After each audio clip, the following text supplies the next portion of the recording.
guru swasta bisa ikut juga, Mas. Ini pelanggaran. Ya ini Panselnas saya rasa tidak serius juga gitu mengantisipasi ini terjadi. Kemudian yang berikutnya adalah misalnya ya linearitas. Nah ini masa guru geografi ya guru ekonomi bisa mengajar untuk sejarah, ya kan ini kan bahaya linearitasnya. Bagaimana nasib kampus-kampus LPTK, kampus-kampus keguruan? Mereka sudah kuliah 4 tahun, Mas, linier di situ. Ya, jangan hanya tidur di rumah guru penggerak, tapi saya rasa juga ya kalau perlu tidurnya di rumah guru honorer yang ikut tes P3K yang nggak lolos. Gimana kira-kira perasaannya, Mas Menteri?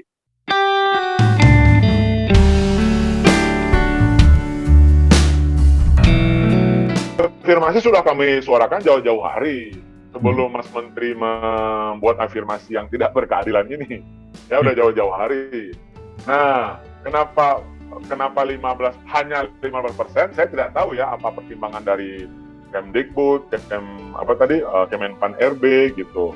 Jadi 15% ini kami rasa terlalu kecil. Intinya kami tidak dilibatkan dan aspirasi kita terkait dengan passing grade sudah jauh-jauh hari kita katakan tadi. Terkait dengan apa tadi tuh? Terkait dengan ambang batas, kemudian terkait dengan afirmasi. Tapi ada afirmasi yang usulan dari kami juga jauh-jauh hari itu alhamdulillah direspon, yaitu tentang kepemilikan sertifikat pendidik. Nah ini kami harus apresiasi juga ya, kita harus objektif ya dalam menilai gitu. Untuk kawan-kawan guru honorer yang sudah memiliki sertifikat pendidik, Mas Sulung, itu langsung lulus untuk kompetensi teknis loh ya. Hanya untuk kompetensi teknis lulus. Tapi Mas, kalau kita lihat persentase jumlahnya sedikit guru-guru honorer yang memperoleh sertifikat pendidik, Mas. Karena, mohon maaf ya, sertifikat pendidik itu untuk guru-guru honorer ya, khususnya di sekolah negeri, ini agak repot. Ya, guru-guru untuk memperoleh peluang, kesempatan untuk mengikuti sertifikasi guru. Hanya guru-guru honorer senior. Contoh yang saya sebut dengan guru honorer K2 namanya, yang sudah mengajar sejak sebelum 2005. Jadi yang viral-viral kemarin itu, mohon maaf yang sudah sepuh, senior-senior kita kan yang sudah pakai tongkat, digendong ya kan, itu mereka adalah guru-guru honorer kategori 2, Mas, yang sudah mengabdi sejak sebelum 2005. Tapi kalau saya perhatikan ya, laporan dari kawan-kawan itu yang pernah mengikuti misalnya tes CPNS, ya memang ini agak susah gitu, lebih susah maksudnya daripada tes CPNS. Nah, tes CPNS, Mas, itu orang-orangnya relatif muda, usianya di bawah 35 tahun kan. Nah, kalau ini Mas, usia mereka di atas 35 tahun semua. Tadi saya katakan yang di atas 50 tahun pun banyak gitu loh. Nah, itu yang menarik, sekali lagi semoga didengar ya oleh Kemdikbud, oleh Kemenpan RB, mestinya tes P3K tahap 1 ini sekarang tahap 1 ya yang kemarin itu kan hanya untuk guru honorer di sekolah negeri, Mas. Ya, untuk guru honorer yang sudah mengabdi di mana? Sekolah negeri, swasta belum. Swasta nanti tahapan kedua. Tapi kami mendapatkan bukti dan laporan dari jaringan P2G. Misalnya di Jakarta ya, kami dapat beberapa guru swasta sudah ikut. Ya, sudah ikut. Kok bisa ya namanya masuk gitu ke dalam peserta peserta P3K, padahal status mereka adalah guru honorer swasta. Guru honorer swasta itu mestinya ntar tahapan kedua. Yang kedua laporan dari Tasikmalaya. Ya, nah juga sama. Harusnya kesempatan ini murni bagi guru-guru honorer yang mengajar mengabdi di sekolah negeri. Nah itu misalnya di antara temuan kami. Baik. Ada juga yang mereka itu sudah berhenti mengajar sebagai guru honorer di sekolah negeri, ya kan? Tahu-tahu namanya muncul di dalam list sebagai peserta guru P3K, padahal dia sudah berhenti mengajar, Mas. Nah, ini juga ada. Jadi banyak. Jadi tidak mungkin ya saya terima kasih kepada teman-teman MFM gitu yang mengangkat ini, karena tidak terlalu banyak ya yang mengangkat ini gitu. Beda kan dengan tes KPK kan. Ya, kami artinya menjadi rujukan aja. Untuk yang KPK itu kan berapa yang tidak lolos ya, tes wawasan kebangsaan kan, banyak ya suara publik mendukung, bahkan menjadi headline gitu. Nah untuk ini bayangkan ya, ratusan ribu atau puluhan ribu yang tidak lolos gitu ya. Nah ini kan guru-guru kita kan yang sudah mengabdi gitu, tapi kayaknya sepi-sepi saja ya, kecuali di.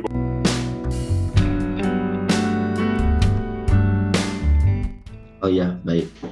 Jadi yang perlu kita pahami pertama, filosofi latar belakang adanya kegiatan ini itu adalah seleksi rekrutmen, bukan pengangkatan. Itu yang mesti dipahami. Dari seleksi rekrutmen ditujukan untuk mengisi kekurangan guru yang ada di sekolah negeri. Nah, tadi kalau terkait afirmasi, tentunya seleksi rekrutmen itu, tentunya afirmasi itu tidak dapat pembobotannya melebihi kapasitas sehingga menghilangkan dari filosofi seleksi rekrutmen itu sendiri. Nah, yang namanya afirmasi itu adalah nilai bonus kepada orang-orang, pada individu, ya, dimanapun yang namanya afirmasi adalah nilai bonus kepada individu yang telah memenuhi kapasitas tertentu, yang telah memenuhi spesifikasi tertentu atau indikator tertentu. Namun ini tidak menghilangkan dari tujuan utama adalah seleksi.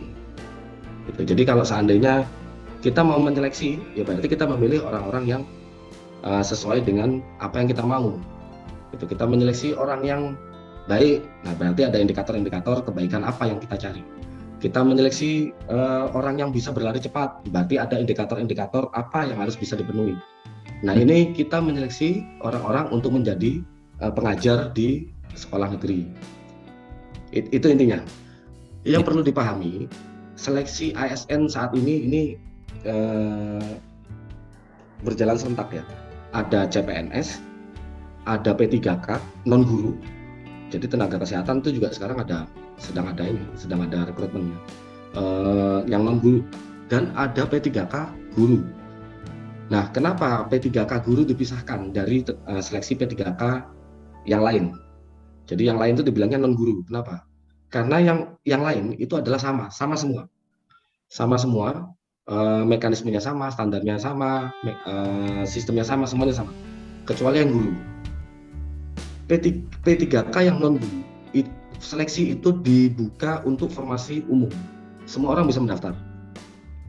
Tapi P3K guru tidak semua orang bisa mendaftar, hanya orang-orang yang telah terdaftar di Dapodik, yang telah mengajar di sekolah sebelumnya. Jadi ini semi tertutup, nggak bisa semua orang tahu-tahu masuk gitu, nggak bisa. Baik. Nah itulah contoh afirmasi yang kita berikan. Itu afirmasi bagi siapa? Bagi orang-orang yang sudah mengajar di sekolah kita, baik negeri, swasta, dan lain sebagainya. Lalu yang kedua, kenapa tadi sertifikasi itu kita berikan 100%? Karena sertifikasi itu telah memiliki filosofi yang sama, telah memiliki batas uji kompetensi. Untuk apa kita menguji 2 kali? Dia sudah lulus sertifikasi, buat apa kita uji? Itulah kenapa nilainya 100%. Gitu. Jadi pemberian 100% bagi guru yang telah memiliki sertifikat pendidik itu tidak menghilangkan filosofi dari seleksi itu sendiri. Tidak menghilangkan. Jadi itu kita bisa beri 100%. Yang lainnya itu adalah pemberian afirmasi. Jadi pemberian nilai pertolongan. Sebetulnya itu lebih teknis, nanti lebih dalam bisa, cuma latar belakang dan filosofi adalah rekrutmen dan seleksi. Mungkin itu. Undang-undang ASN itu ditulis bahwa manajemen ASN itu termasuk P3K yang diselenggarakan berdasarkan azas proporsionalitas, akuntabilitas, non-diskriminatif, keadilan, dan kesetaraan. Artinya ini tinggal niat baik saja, punya political will tidak pemerintah pusat gitu. Kemdikbudristek sebagai orang tua kami, kemudian juga Kemenpan RB, ada BKN juga. Ya kami sudah lama sebenarnya mengusulkan ya ke atasannya Mas Andika langsung waktu itu kepada Bu Nunu, Pak Iwan gitu ya. Kami juga udah ke Komisi 10 diundang RDPU. Sayang Pak Fakih tidak hadir ya di diskusi pagi hari ini, padahal menarik gitu. Intinya adalah bahwa pembagian berdasarkan range usia tadi itu, ya bisa kan dibuat kajiannya kan. Kami juga bertanya, apa landasan ilmiahnya membuat passing grade yang berbeda-beda? Ya, kalau kita mau terbuka, oke, kita diskusikan secara akademis. Apa landasan ilmiah menjadikan passing grade PPKN 330, agama 325, guru kelas 320, guru matematika 200 sekian lebih rendah? Berarti ya kan ini juga kami pertanyakan juga kalau berbicara landasan ilmiah. Nah, artinya di situ ada tidak keberpihakan negara, kan begitu? Karena di perintah Undang-Undang ASN pasal nomor 5 tahun 2014 tadi, manajemen ASN itu diselenggarakan berdasarkan tadi ya azas proporsionalitas, non diskriminatif. Nah, ini diskriminatif, berpotensi melanggar undang-undang saya rasa ya. Kemudian keadilan dan kesetaraan. Samakan dengan 50 tahun ya. Sekali lagi ya, orang yang punya hati nurani pasti akan tahu ini beda. Ya, 55 tahun bahkan kemarin yang viral ya, 57 tahun. Masa disamakan dengan yang 35 tahun, 36 tahun, 37 tahun, mereka sudah punya portofolio. Ya, kalau tadi dikatakan berlari, ya Mas Andika tadi mengukur orang berlari, tentu indikatornya berlari. Pak, dia sudah 20 tahun membuat anak-anak berlari se-Indonesia. Ya, bahkan sudah jadi menteri mungkin. Ya, kalau menterinya sekolah di Indonesia gitu ya. Jadi, saya rasa ini penting.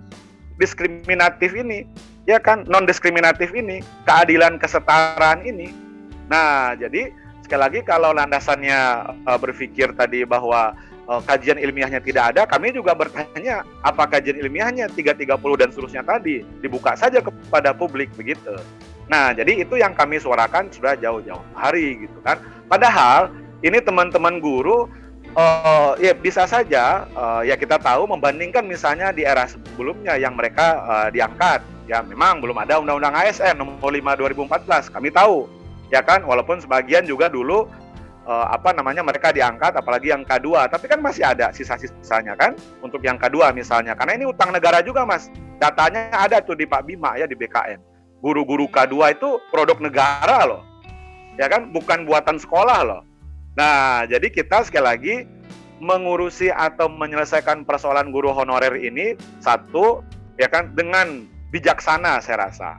Ya kan, hati kita, kepala kita mesti berpikir jernih gitu kan. Ini pengabdian mereka, tapi tadi kami juga paham ini seleksi. Ya kan, ini seleksi. Ada orang yang mengatakan begini, oh ini pilihan sulit antara kasihan, belas kasihan atau kualitas. Nah, saya rasa ada jalan tengahnya.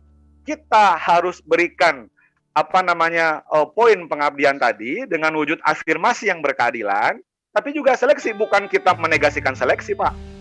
Ya, kalau P2G, ya kan tadi saya katakan tidak yang serta-merta, ya jelas melanggar undang-undang ASN dong kalau misalnya yang diangkat gitu. Tapi ada afirmasi yang sepuh-sepuh tadi, yang sudah mengajar misalnya di atas 10 tahun, apalagi yang di atas 20 tahun gitu. Nah, belum lagi ya persoalan teknis tadi Mas Andika mungkin belum masuk atau tidak mendengarkan ya. Ada hal-hal di lapangan yang banyak keluhan kayak data tadi saya katakan ya, guru swasta bisa ikut juga Mas. Ini pelanggaran. Ya ini Panselnas saya rasa tidak serius juga gitu mengantisipasi ini terjadi.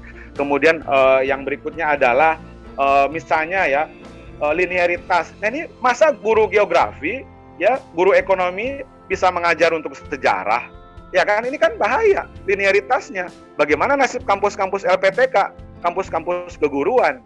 Mereka sudah kuliah 4 tahun Mas, linear di situ, ya kan, S1-nya pendidikan sejarah, tetapi untuk mengisi format sejarah tadi ya boleh geografi, bahkan boleh ekonomi syariah. Apa hubungannya? Ya pendidikan sejarah dengan ekonomi syariah, dengan pertanahan dan seterusnya. Tetapi di situ bisa gitu. Nah ini kita pertanyakan juga. Atau misalnya di sebuah sekolah misalnya ya kasus ini banyak laporan sebenarnya dari Jakarta, dari Aceh, dari Blitar dan seterusnya. Misalnya yang dibutuhkan itu adalah kayak Jakarta ya, yang dibutuhkan itu mata pelajaran sejarah. Yang dibuka malah geografi coba. Nah ini kan ini serius tidak sih gitu kan, atau sekedar basa-basi gitu kan. Nah ini yang perlu saya rasa tadi kita harus bijak, kepala dingin, oke, dan mendengarkan aspirasi mereka, karena kami masih berharap kepada Kemdikbud sebagai orang tua kami gitu kan, untuk betul-betul memperhatikan guru honorer khususnya, termasuk untuk seleksi P3K ya. Jangan hanya tidur di rumah guru penggerak, tapi saya rasa juga ya kalau perlu tidurnya di rumah guru honorer yang ikut tes P3K yang nggak lolos. Gimana kira-kira perasaannya Mas Menteri? Tentunya ada beberapa hal yang perlu kita evaluasi ya tentunya. Namun contoh misalnya begini, tadi atas pertanyaan Pak Sigrid beberapa mapel yang berbeda gitu. Itu murni naskah akademik. Itu murni naskah akademik. Kenapa? Setiap mapel, setiap ujian seleksi itu kita uji cobakan terlebih dahulu ke beberapa lokasi terhadap guru-guru PNS, tapi karena kalau seandainya guru non PNS nanti dia sudah lihat soalnya ya. Kita coba ke guru PNS, lalu berdasarkan hasil uji coba tersebut, passing grade itu ditentukan berdasarkan min dan median dari standar deviasi masing-masing daerah dan masing-masing mata pelajaran. Itu makanya passing grade kita tidak sama rata. Coba perhatikan dengan P3K non guru. Semua passing grade sama semua, batasan kelulusan 5, sudah pukul rata 5 semua, 5,0 atau 6,0 semua. Sedangkan ini per mata pelajaran itu berbeda-beda karena berdasarkan kemampuan. Matematika itu passing grade paling rendah 4,0. Kenapa? Karena kemampuan literasi matematika, ya ini jujur aja, untuk bagi guru-guru kita itu ternyata rendah. Kalau seandainya kita pasang 5,0, banyak yang nggak lulus nanti. Jadi itu sudah dilakukan dengan uji akademis yang dengan memperhitungkan standar perhitungan statistik. Nah ini, jadi kalau mengenai evaluasi, ya tentunya evaluasi, namun beberapa hal itu tentunya tidak sudah ada penjelasannya. Terus tadi misalnya ada ini kenapa ada guru swasta yang bisa masuk di ujian tahap pertama. Nah ini perlu evaluasi. Kenapa? Pertama, kami mengambil data guru. Ini perlu evaluasi. Ini kalau ini ya, saya iya. Kenapa? Kita ambil data guru itu berdasarkan data audit. Nah, berarti nama guru itu, individu itu ada di data sekolah negeri yang kita ambil.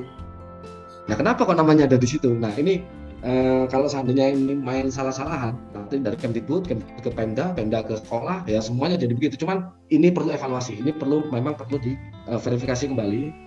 Kenapa ya kok masih ada orang yang protes? Saya kan bukan di sini, kenapa saya di sini? Saya kan harusnya di sana.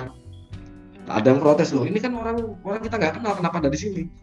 Di situ saya juga agak loh, kenapa datanya ada di situ gitu kan, kita kan ngambil data ini sudah terintegrasi dari Dapodik. Nah ini yang perlu pengawasan kembali, bagaimana metode transfer data Dapodik dari sekolah, karena yang mengisi Dapodik itu langsung dari satuan pendidikan, terverifikasi oleh pemerintah daerah, dinas pendidikan, terus baru langsung masuk ke pusat. Kan kita kan nggak ada hubungan apapun dengan si A, si B, si C yang ada di daerah, bahkan kita tidak mengenal mereka, cuman data itu masuk ke kita. Kali ini iya, saya akui ini perlu dievaluasi. Cuma ada beberapa hal tadi saya lupa lagi, cuman ada beberapa hal yang ada penjelasannya sebetulnya. Kenapa begini, kenapa begitu gitu. Cuman ada beberapa hal yang iya saya akui ini perlu evaluasi. Bukan saya, kami juga sebetulnya ingin sekali lama mengabdi, bukan usia. Cuman begini, Dapodik pendataan kita itu baru ada tahun 2013. Itu pun baru embrio. 2013 masuk 2014 sudah banyak sekali guru yang mengabdi sebelum tahun 2013. Tapi kita hanya punya data longitudinal, istilahnya itu data longitudinal, itu data rekod ya. Data rekod itu 2013 itu pun baru SD dan SMP. SMA dan SMK itu baru terjaring infrastruktur pendataan sampai dengan seluruh nasional itu tahun 2015-2016. Nah, kalau seandainya kita ambil data dari situ, tetap itu tidak akan valid. Sedangkan usia itu kita ngambil bukan dari data kita, tapi referensi ke BKN, Dukcapil. Nah, Dukcapil itu kan ada verifikasi NIK ada verifikasi tanggal lahir. Nah, akhirnya kita memberikan jadi ini ada permintaan dari masyarakat. Saya maunya, misalnya saya maunya mobil sedan buatan Eropa. Kami berusaha, cuman tidak mungkin. Akhirnya kami menawarkan, oke, kami tawarkan, tetap kita buatkan mobil sedan, tapi kita hanya mampu untuk buatan Jepang. Pikir kami daripada tidak ada sama sekali. Tapi betul, untuk lama mengajar, itu nanti akhirnya akan jadi data pengakuan, self claim. Saya mengajar sekian tahun, saya mengajar sekian tahun, saya mengajar sekian, itu tidak ada verifikatornya, dan itu akhirnya terpaksa harus kita terima semua. Daripada self claim, akhirnya kita mereferensikan ke NIK yang ada di Dukcapil. Ya, itu kekurangan infrastruktur, namun itulah yang kita punya.